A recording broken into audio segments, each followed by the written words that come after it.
When we think of exorcism, we imagine chaos and drama.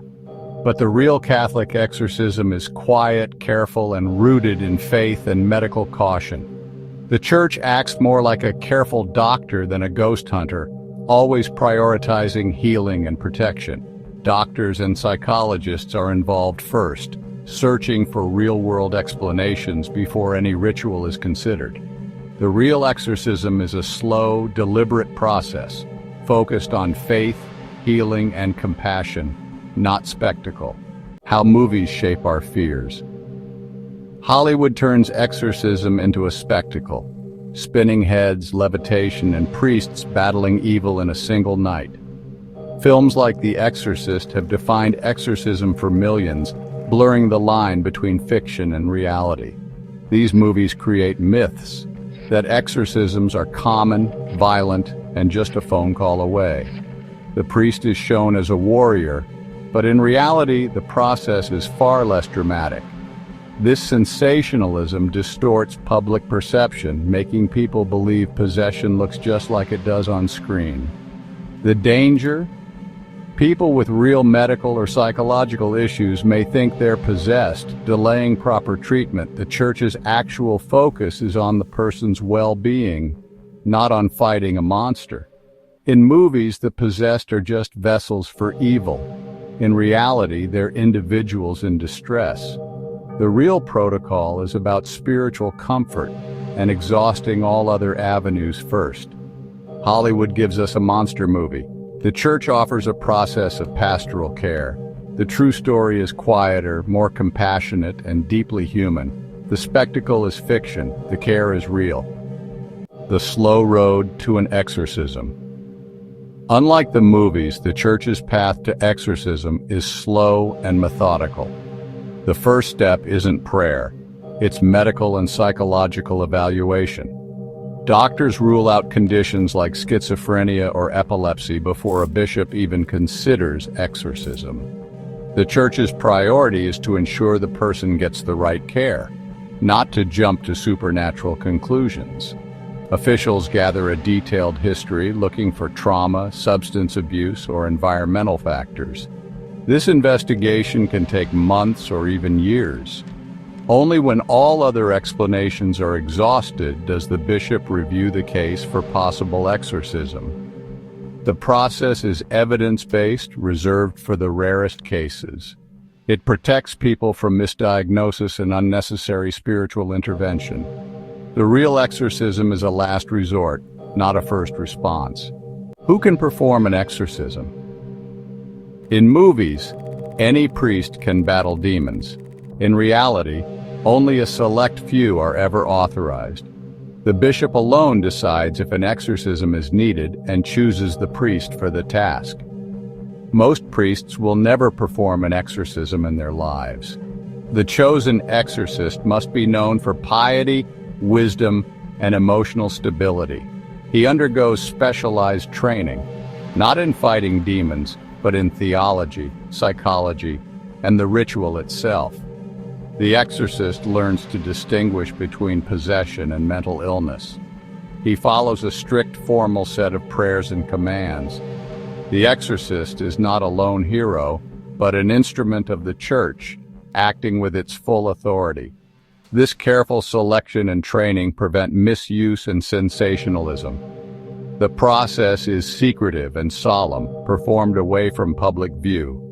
Only a chosen few, properly prepared and authorized, are entrusted with this responsibility.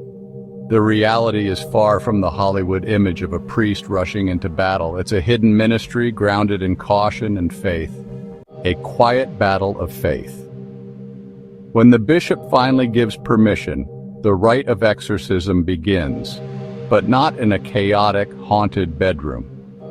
The rite is a formal, structured ceremony, more like a church service than a horror scene. It usually takes place in a quiet, private space with an atmosphere of prayer and reverence.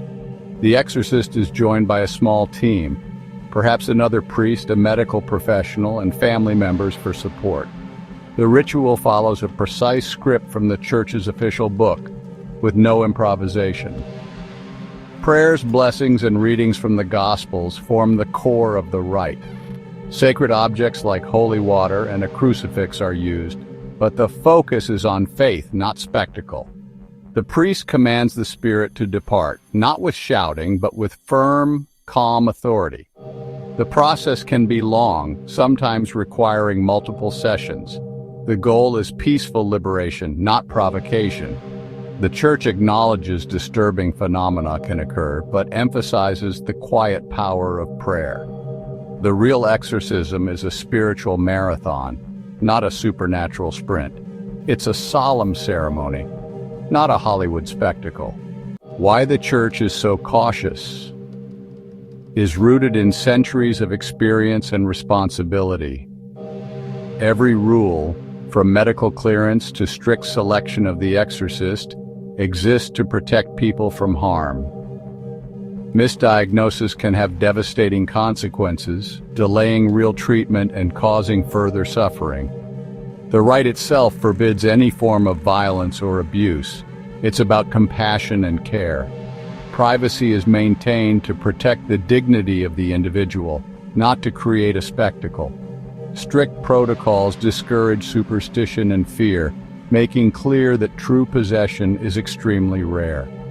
The Church guides people toward faith and reason, not panic or sensationalism. The layers of bureaucracy reinforce the gravity of the rite. Exorcism is a shield used only when truly necessary. The true purpose of the rite. And the real rite of exorcism is about profound pastoral care. The goal isn't just to cast out a demon, but to restore peace, health, and spiritual wholeness. The process is designed to comfort and support someone in deep distress. The person is seen as a suffering child of God, not a monster.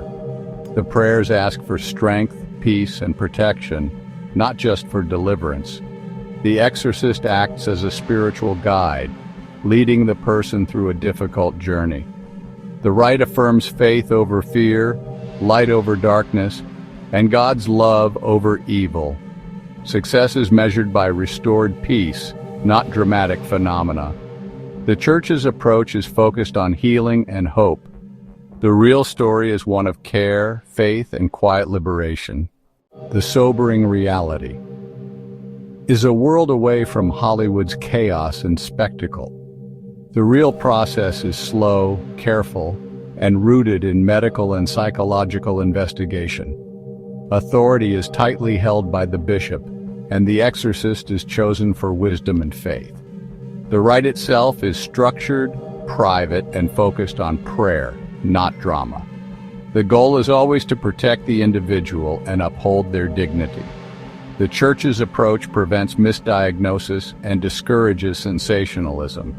In the end, exorcism is about healing, not horror. Now that you know the truth, how do you see this ancient rite?